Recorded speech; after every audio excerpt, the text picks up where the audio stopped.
I'm back. This is Tron, the Truth Melton, bringing you the Chronicles of a School Board, the REBOOT, bringing you these news items in a multi-part series. Are our children and community in danger of COVID-19? Is there leadership in our school district taking away valuable resources without replacing them? Cronyism with people in positions they should not be in.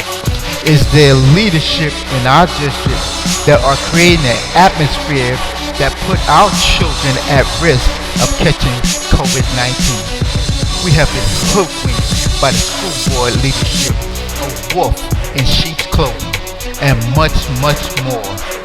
Names will be revealed and the truth will be exposed. Stay tuned over the upcoming weeks. One love.